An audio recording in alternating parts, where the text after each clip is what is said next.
but life goes on, and I learn from it. Did you turn 50 grand down to turn pro? I read that somewhere. Yeah. Is that true? Yeah, that's true. Because I read that, I don't know if this is a direct quote from you, but you're in this sport to win medals and not for the money.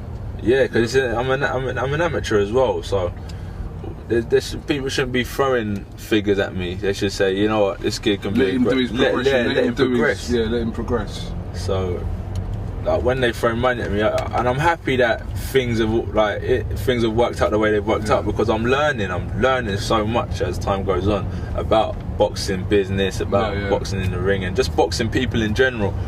I'm learning. It's a sea full of sharks, isn't it? What? Is this where you grew up then? Did you grow up here? Yeah. Or did you spend a lot of your time here, or did you grow up here as well? This is where I'm from. You're from? Grew up on this estate here, Meriden Estate. Right now we're just on the A41. Just happy to, you know, as people always say, it's about where you're from and things like that. I just think it's about who you are and what you represent, really.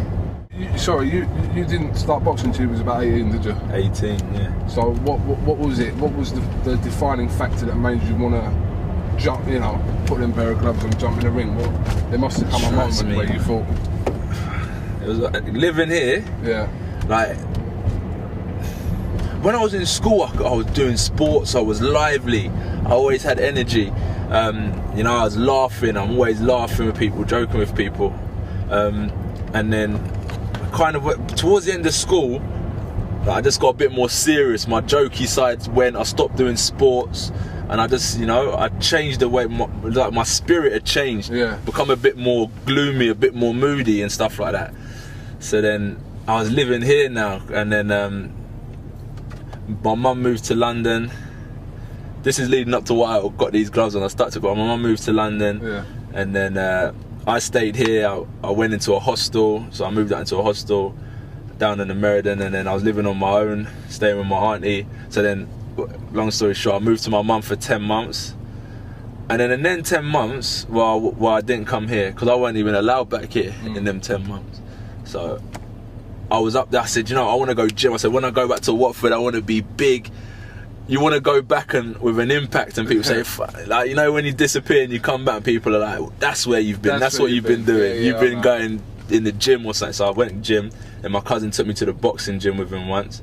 So I went there about 2 times. I sat back and I had a look. I said, yeah, man. I said, I want to do it. I said, I'll have a go at this.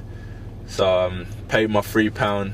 I trained, you know, just standing, getting my feet right, just throwing a sitting jab like that, and everyone can fight, you know, everyone can go down the pub, crack someone in the head and throw a punch, you know what I mean? But it's different. So I learned, you know, they schooled me through the basics, and I remember my first bout, my second bout, I won by 2 KOs, and then I went into my 3rd bout and I fought an experienced boxer.